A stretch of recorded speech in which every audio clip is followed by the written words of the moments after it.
Усім прывітанне, з вами Зміцер Лукашук, і мы працягваем наш сённяшні доўгі эфірны дзень, абмяркоўваючы падзею Беларусі і за яе межамі. Прычым зараз вось можна сказаць, на вечар, на ноч глядзя, мы паглядзім на гэтыя падзеі з гістарычнай рэтраспектывы. З дапамогай нашага сённяшняга госця ў студыі Еўрарадыё, у варшаўскай студыі Еўрарадыё, быў частым гостем мінскай, зараз вось варшаўскай. Гісторык, аўтар шматлікіх кніг. Кожны раз пытаюся, колькі у вас кніг, таму што ад эфіра да эфіра такое адчуванне, што вы паспяваеце напісаць новую кнігу. Амаль так. Ну, 15 кніжак, вось яны ёсць. Аўтар 15 кніжак пакуль што, но Так. это ненадоўга. Ігор Мельнікаў. Добрый дзень, спадар Ігор. Прывітанне, дзякуй вялікі. Так, сапраўды, была Карла Маркса, цяпер вось варшаўская студыя, але прыемна вас бачыць, прыемна, што мы разам зноў. Ігор, ну, ўсё ж такі раз сустрэліся мы у Варшаве. У Польшчы гэта азначае, што і вы знаходзіцеся тут па працы, вымушана. Раскажыце трохі. Я лаўрэат узнагароды імя Льва Сапегі, у тым ліку за папулярызацыю ведаў па гісторыі Беларусі. Павінен быў быць лаўрэатам яшчэ ў 2020 годзе, але ж ну, вось каранавірус ён трошкі змяніў планы, потым яшчэ палітыкаў пісалася. І ўрэшце рэшт з сакавіка я тут знаходжуся. І вось зараз з'яўляюся госцем вядучых польскіх універсітэтаў, у тым ліку зараз у Кракаве Ялонскі універсітэт, да гэтага была Познань, Вроцлаў, яшчэ мяне чакаюць Беласток і Варшава. Гэта навуковая дзейнасць, гэта збор матэрыялаў, сапраўды для новых кніг, публікацый.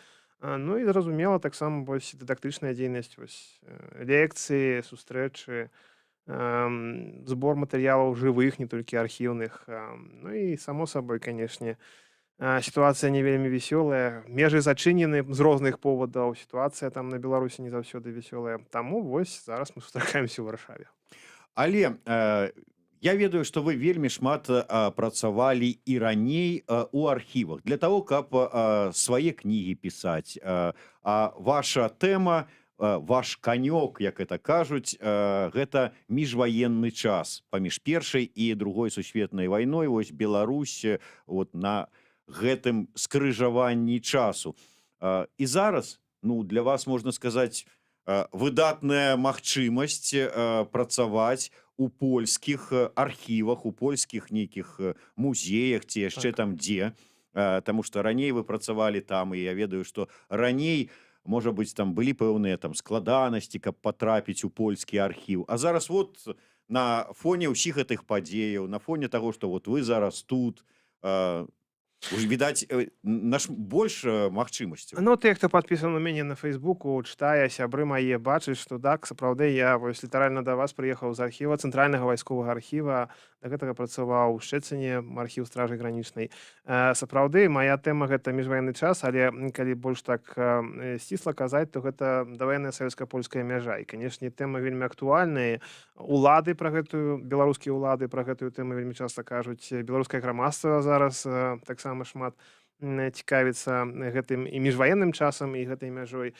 Ну і архівы гэта адзін з дадаткаў, вялікі, моцны, але дадатак той маёй працы, якой я займаюся, ну, добрыя апошнія 15, можна сказаць, 20 год. Гэтай кандыдацкая дысертацыя, гэтай 15 кніжак, гэтай мае экскурсіі і лекцыі, выклады і гэтак далей. Таму, канешне, збор матэрыялаў ён адбываецца, ён працягваецца. Не магу я зараз ездзіць па Беларусі па вось гэтых месцах, звязаных з мяжой ці з міжваенным часам. Ну то вось якраз сижу, гэтыя пажоўклыя старонкі чытаю і узгадваю сваю Беларусь, таму што вось гэтыя Радашковічы, Красная, тое, дзе я хадзіў, там Баранавіч у умацаванні. А паралельна, напрыклад, мае сябры польскія возяць мяне па польскіх умацаваннях здесь, дзе я не быў, дзе я марыў наведаць, напрыклад, там на Сілезіі, на мяжы з Чэхаславакіяй былой, ці там Германіі, ці пад Вроцлавам нямецкія умацаванні, ці крэпасць Фэстунг Познань, якая ў 45-м годзе змагалася. Чалавек, які, ну, сапраўды цікавіўся фортыфікацыяй, але не заўсёды гэта ведаў. Зараз я сапраўды маю шыкоўную магчымасць усё гэта сваімі рукамі здесь у Польшу так вось пакранаць і павывучаць ад дакумента да будынка. Спадар Ігор, я буду вас правакаваць зараз. Што Яшчэ астанецца? яшчэ раней, калі мы з вами сустракаліся, абмяркоўвалі там розныя гістарычныя тэмы, вашыя кнігі і ўсё гэта такое, вы заўсёды унікалі ад таго, каб неяк так каментаваць ці выказваць сваё меркаванне па палітычных нейкіх там падзеях там ці яшчэ што-небудзь. Маўляў, вот я займаюся чыстай гісторыяй і палітыка, не палітолог, я не буду іх каментаваць, скажем так.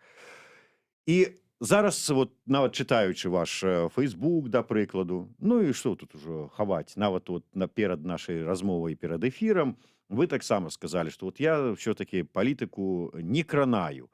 Але ситуация ж такая, вот погодитесь, что политика сама кранае нас. Так, Хочешь ты так, ці не хочешь. Вот вы зараз кажете, я не могу вернуться в Беларусь. Не тому, что там на вас криминальная справа заведенная, а тому, что вы не сможете там просто банально, не сможете водить свои экскурсии. Вы там не рассказываете про то, что які там Лукашенко ці режим дрэнны. Но вы не зможете іх рабіць. Вы тое, што вы зараз робіце, тым ці іншым чынам на ўсе вашыя дзеянні ўплывае палітыка. Я з вами згодны ў тым сэнсе, што сапраўды палітыка за нас усіх узялася, нават тых, хто не ўдзельнічаў актыўна ў тых працэсах, якія адбываліся ў Беларусі год таму назад.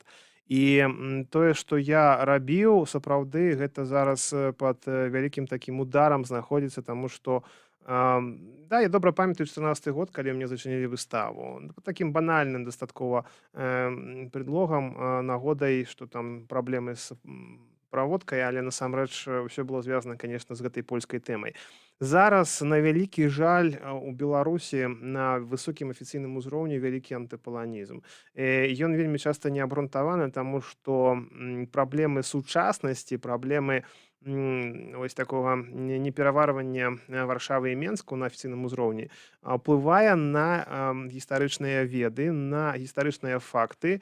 І я не скажу, што абодва бакі. Менавіта Менск афіцыйны часта выкарыстоўвае гэтую менавіта тэму гістарычную ў якасці такой інфармацыйнай бомбы. Вельмі часта акцэнтуючы ўвагу нават да 20-го года падзей, якімі я займаўся, 39-й год, 17 верасня, 1 верасня, міжваенны час, не выклікалі такой актыўнай рэакцыі з боку ўлад, як гэта зараз адбываецца. Я вельмі добра памятаю газету СБ «Беларусь сёння», кожнае 17 верасня, там амаль нічога не было пра падзеі далучэння ці ўз'яднання Заходняй Беларусі і БССР. Зараз гэтая тэма не толькі з тым, што гэта дзяржаўнае свята, але ўвогуле выкарыстоўваецца вельмі актыўна. Я заўсёды кажу, што з аднаго боку гэта пазітыўна ў тым сэнсе, што грамадства ўрэшце рэшт зверне ўвагу на гэта ўсё, бо большасць беларусаў нават не ведае, што такое 17 верасня. Асабліва на ўсходзе. Вуліца такая ёсць. У Бабруйску такой няма вуліцы, а вось, дзякуй Богу, так, на захадзе, можа, бабуля і дзедулі нешта расказвалі, там, прынамсі, яшчэ памяць ёсць. Але Орша нейкая там, Магілёў, вот у Магілёве чамусьці няма вуліцы 17 верасня, хаця фактычная сталіца была, і рыхтавалі як сталіцу. І ў 41-м годзе яна стала, па сутнасці, сталіцай. Так вось, так сапраўды, сітуацыя вельмі такая не вельмі прыемная і сапраўды такая досыць своеасаблівая. Я спрабую ўвесь час размаўляць з двумя бакамі гэтага канфлікту. І на вялікі жаль бачу вялікую агрэсію з двух бакоў, не да сябе. Да сябе-то ладно, я кто-то, я гісторык, чалавек просто, а вось паміж сабой. І на вялікі жаль бачу, што гэтая агрэсія таксама пераходзіць у гістарычны кантэкст, таму што пытаешся, напрыклад, прыхільнікам улады патлумачыць сваю пазіцыю, тебе кажуць, што да ты польскі агент, да ты прапольскі.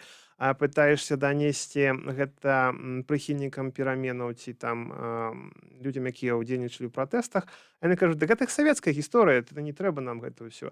І вось гэты дысананс, гэтая такая барацьба ідэалогія, яна перашкаджае людзям усвядамляць гэтую гісторыю. Бо Яе трэба аналізаваць грамадству і адкідваць гэтыя палітычныя моманты. Ну, канешне, спасылы дзяржавы будуць палітыкі выкарыстоўваць яе. І чым у нас месяц застаўся да, па сутнасці, 17 верасня, менш за месяца да 1 верасня. Канешне, гэта ўсё будзе актыўна выкарыстоўвацца і узгадвацца ў Беларусі. Вельмі спадзяюся, што беларусы пазітыўна выкарыстаюць гэты момант.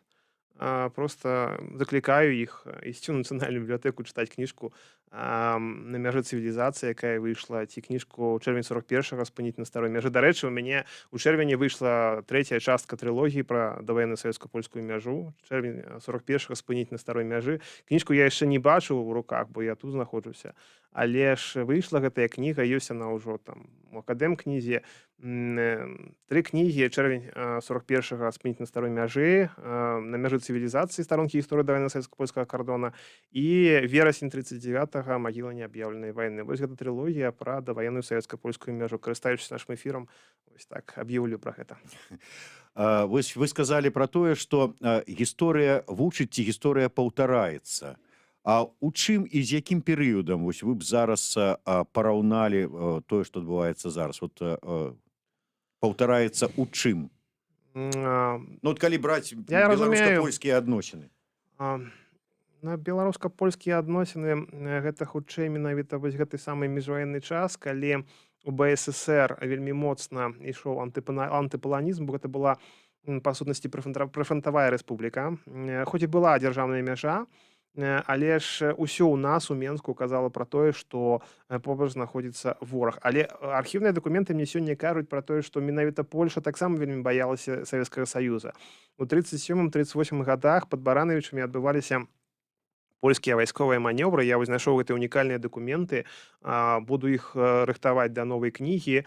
Якраз я хачу выдаць новую кнігу пра польскія ўмацаванні на ўсходзе, пра іх там у тым ліку 20-я дывізія беларуская павінна была абараняць, неафіцыйная, называлася беларуская, бо там шмат нашых выхадцаў было з заходняй Беларусі. Дык вось рыхтавалі ў 37-38 годах гэтую тэрыторыю да магчымай агрэсіі саветаў.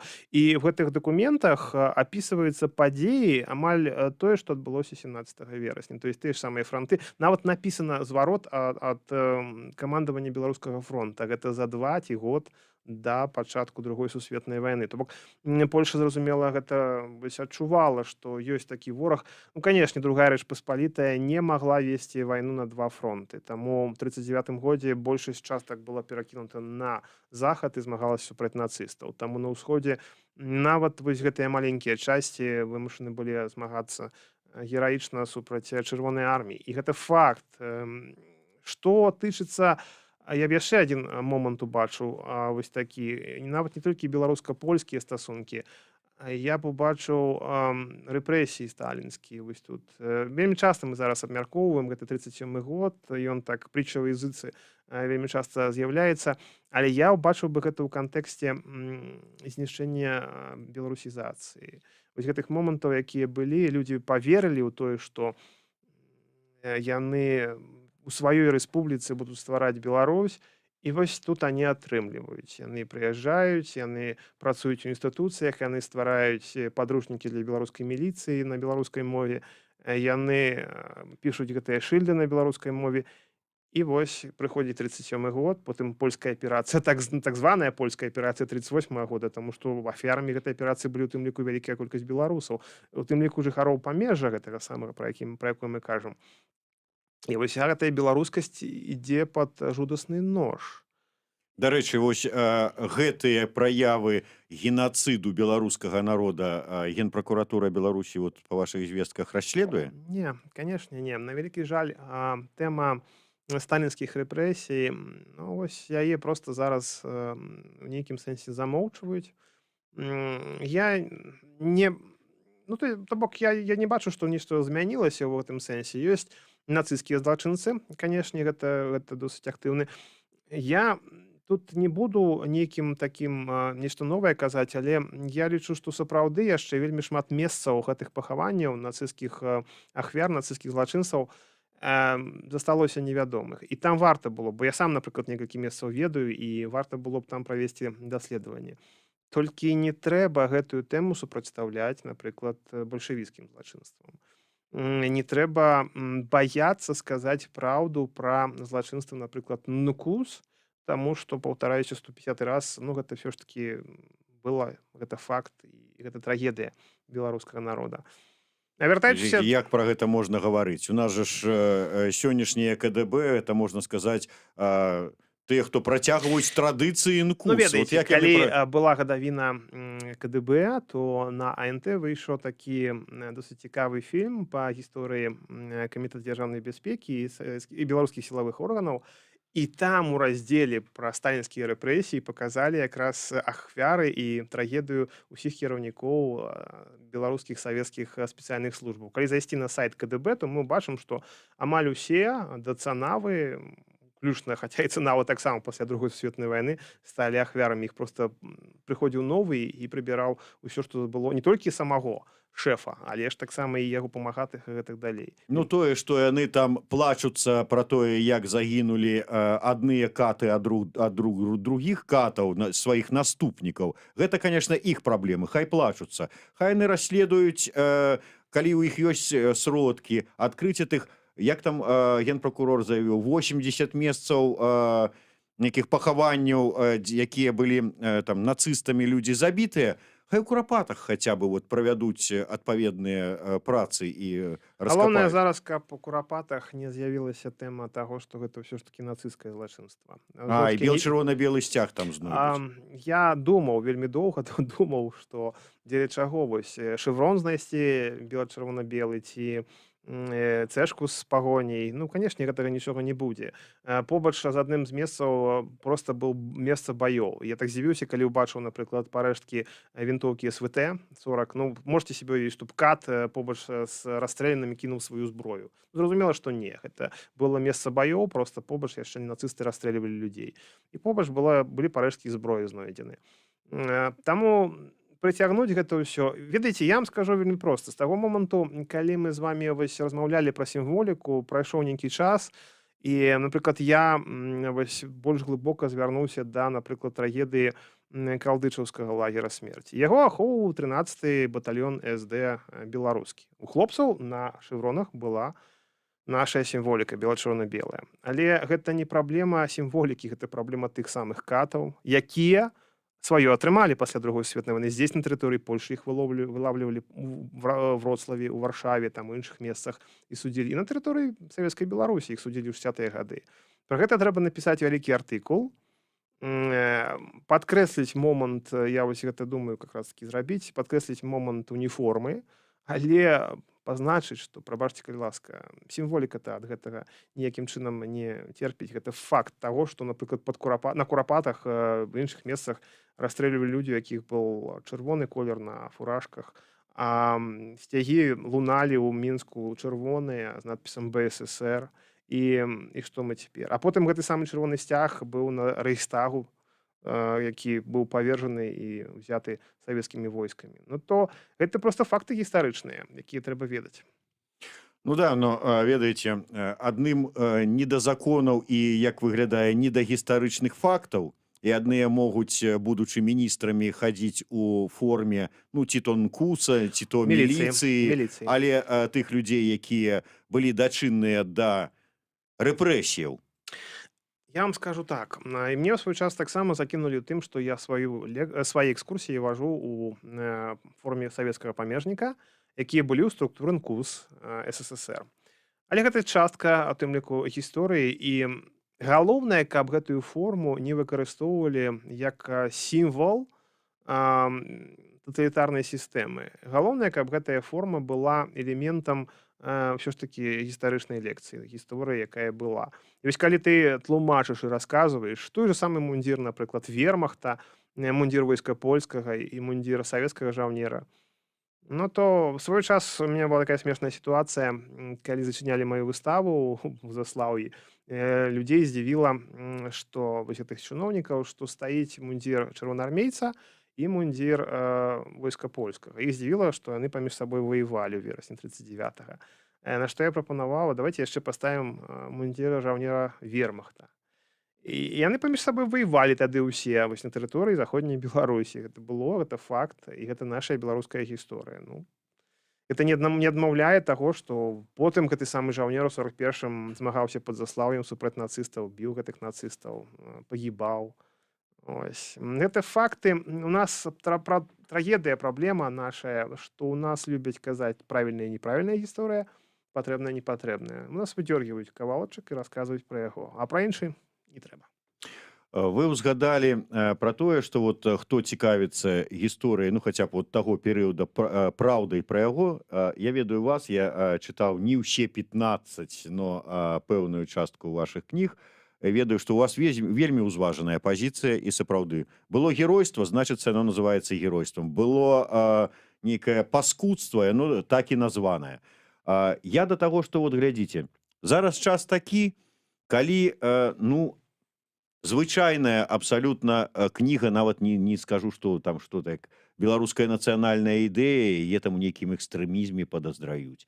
Калі кнігі гісторыка Ляхара, яго нават забіраюць з бібліятэк школьных і нацыянальных. Я да таго, што вот вы сказалі, ідзіце ў нацыянальную бібліятэку, пачытайце маю кнігу. Пакуль ёсць магчымасць. Але вот, да, я пра тое і кажу. Вам не падаецца, што ўсё ідзе да таго, што нават кнігі такога ўзважанага гісторыка, як Ігар Мельнікаў, хутка пачнуць паліць перад нацыянальнай бібліятэкай, і Губазік будзе сярод іншых яго кнігу паказваць і казаць: вот, смотрите, какое гадасць не читают.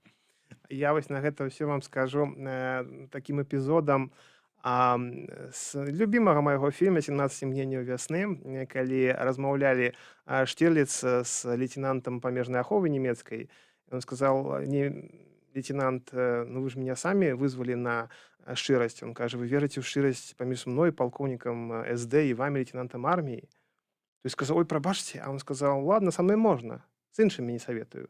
Так вось, насамрэч, здесь ситуация такая, что я вельмі часто ловлю себе на думцы, что если вы будете таких, как я, нішчыць, то что от Беларуси застанется?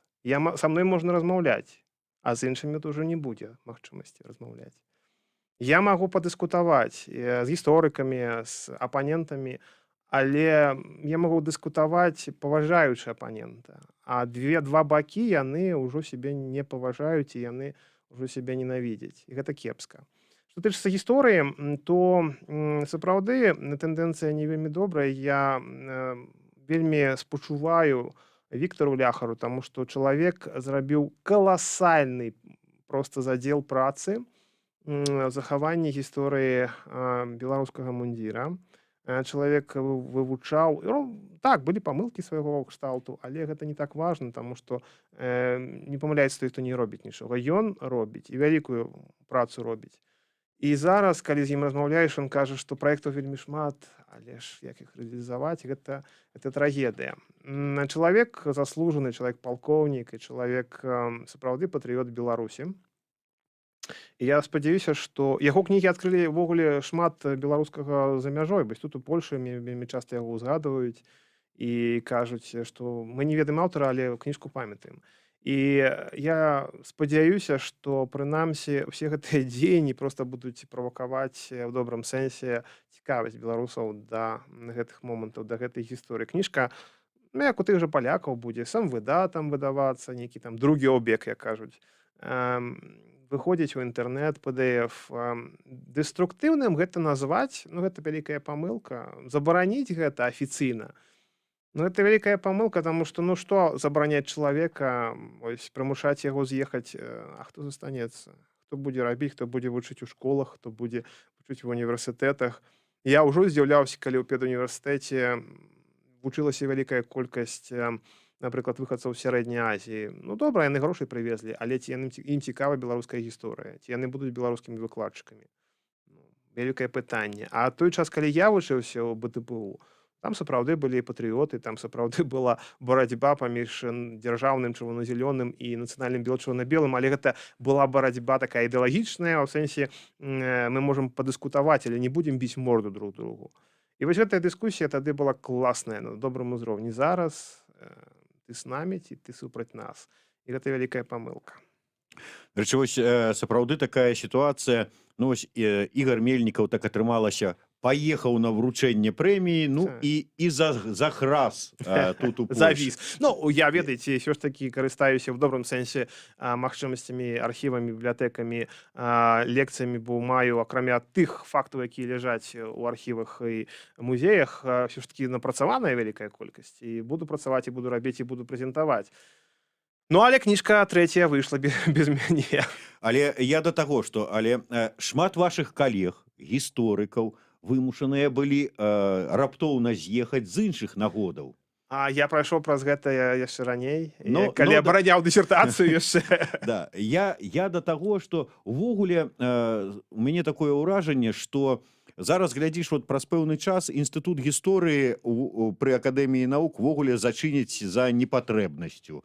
Не, просто там будзе іншы погляд. Да не, ўсё, што трэба пра 39-й год, пра 17 верасня, да пра ўсё, што хочаш, вот Азаронак раскажа. Вот. А гісторык Лукашенко яшчэ і как бы свае каментары пакіне. Але што застанецца? Вот, з чым застанецца Беларусь? Гэта трагедыя, гэта праблема, таму што мы губляем гэтую самую гістарычную дыскусію. Гісторыкі сапраўды вымушаны ці з'язджаць, ці перакваліфікавацца ў праўдомы. І гэта кепска. А тое, што мы бачым зараз, гэта вельмі часта погляд, ну, нават не сучаснай ідэалогіі. Гэта паўтарэнні такіх савецкіх міфаў 50-х, 60-х, 70-х гадоў. Тое, што было выпрацавана ў БССР, асабліва, напрыклад, у кантэксце Другой сусветнай вайны і ў кантэксце падзей там 1-17 верасня ці міжваеннага часу. І мне падаецца, што каша вялікая досыць у галавах беларусаў. Недавно быў сюжэт дзяржаўнага тэлебачання, дзе ў дзяцей пыталі, напрыклад, калі пачалася Вялікая Адчынная вайна, і яны адказвалі ў 1939 годзе. На пытанне, калі была абарона Берасцейскай крэпасці, яны не ведалі. А ўж пытанне, калі была першая абарона Берасцейскай крэпасці, увогуле было жудасна. На пытанне пра вялікія падзеі чэрвеня 41-го года называлі там Барадзінская бітва ці там Сталінградская ў лепшым выпадку. Это сведчыць пра тое, што за 26 год, робячы акцэнт на савецкім, так і не выпрацавалі яго. Гэтую самую гісторыю таго ж самага БССР нават не навучылі гэтаму. Так як? Накатвае дзяржідэалогія на БНР, на нацыяналістаў. Ну добра, ну але ж гэтыя нацыяналісты і БНР не перашкаджалі вывучаць БССР, савецкую гісторыю. І я добра памятаю стагоддзе БНР, калі у Баранавічах мяне запрасілі зрабіць лекцыю. І, канешне, было вельмі шмат супрацоўнікаў міліцыі, якія стаялі з камерамі, запісывалі. І ў той момант, калі я пачаў расказваць пра беларусізацыю беларускай міліцыі, яны апусцілі камеры і пачалі слухаць. І таму што гэта факт. Вот у мяне ў калекцыі ёсць у маёй новай кнізе, дарэчы, пасведчанне супрацоўніка міліцыі БССР, дзе ўсё па-беларуску напісана, дзе дакументы, там пасведчанне на права нашэння зброі і ад буквы А да буквы Я ўсё ў нашай роднай мове. І гэта ўсё было распаўсюджана, і большасці, я вот кажу, што ў большасці часцей за ўсё людзі проста нават гэтага не ведаюць. А зараз пытаюцца гэта перавесці у разряд нейкага буржуазнага нацыяналізма. Ну, не атрымаецца, бо, ну, ведаеце, можна, канешне, забараніць гэтую праўду, але ж усё роўна яна была. І забараніць яе чым? Пад страхам смертнай казні? Ну, то 18 стагоддзя оно ўжо прайшло. Але можна перапісаць гісторыю. Не атрымаецца. Асабліва, калі дзяржаве свая гісторыя не патрэбная. Я вот пра што? Вот гэты недаўні нашумелы выпадак, калі там у Вікіпедыі, там з падачы літоўскіх нібыта гісторыкаў перапісалі там нейкія артыкулы, што, маўляў, пагоня гэта да Беларусі не мае ніякага дачынення. Выбачаюся. І гэтак далей, і гэтак далей. Ну, нармальная краіна, дзяржава, якая ганарыцца і для якой важна свая гісторыя, на дзяржаўным узроўні выступіла б у абарону гістарычных падзеяў. Калі не выступаюць, калі гэта не трэба, і наадварот кажуць: «О, клас, забірайце!» Ситуация вельмі простая. Нацыянальная сімволіка. Мы з вами крайні раз сустракаліся перад 25 сакавіка. І мы з вамі абмяркоўвалі якраз яшчэ не было гэтых законаў экстрэмісцкіх, абмяркоўвалі нацыянальную сімволіку. Дык вось гэта проста банальна сённяшняя палітычная сітуацыя ўплывае на гэтыя самыя факты. Ну, я думаю, што самі беларусы могуць баяцца пад уплывам сённяшняй прапаганды, але ж ведаць дакладна і разумець, адкуль што бярэцца, ну то яны будуць ведаць і разумець. Яны могуць спрачацца наконт дзяржаўнага герба, дзяржаўнага сцяга, але ведаць гэтыя факты, я думаю, што сёння ўжо сённяшняга жыхара Беларусі ніхто гэтага не забярэ. Не, я до таго, што можа быць вот іншыя краіны, іншыя дзяржавы, вот так вот бачучы, што сучаснай Беларусі, лукашэнкаўскай Беларусі, гісторыі там можа быць нецікавая і непатрэбная, па кавалачку крадуць гэтую там можа сумесную гісторыю, там польска-беларускую, літоўска-беларускую, чыста вот пад сябе. Вам не трэба. Я вам раскажу іншы момант. Мне больш турбуе тое, што Расія пытаецца падкінуць беларусам свае погляды на шматлікія падзеі.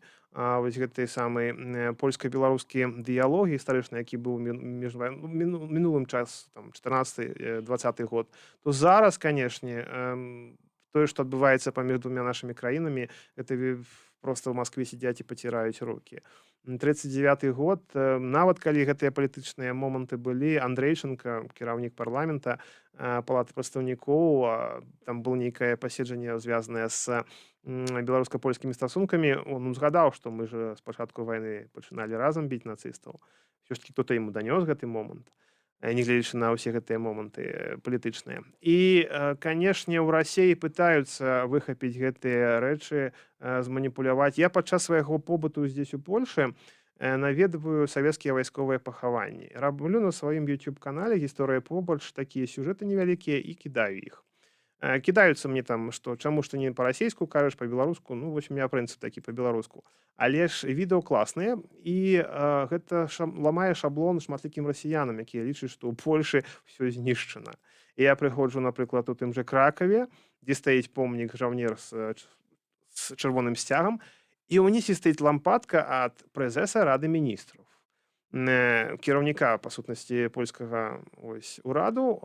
Вось гэтая лампадка стаіць, я гэта здымаю, я гэта паказваю, і побач стаяць пахаванні іменныя. Яны стаяць. Больш таго, я размаўляю з палякамі. Палякі кажуць пра тое, што мы не лічым кагосьці там нейкім героем і гэтак далей. Але гэта пахаванні вайсковыя, якія трэба шанаваць, якія трэба мець здесь. Помнікі так нам не патрэбныя, але гэты помнік на могілках стаіць.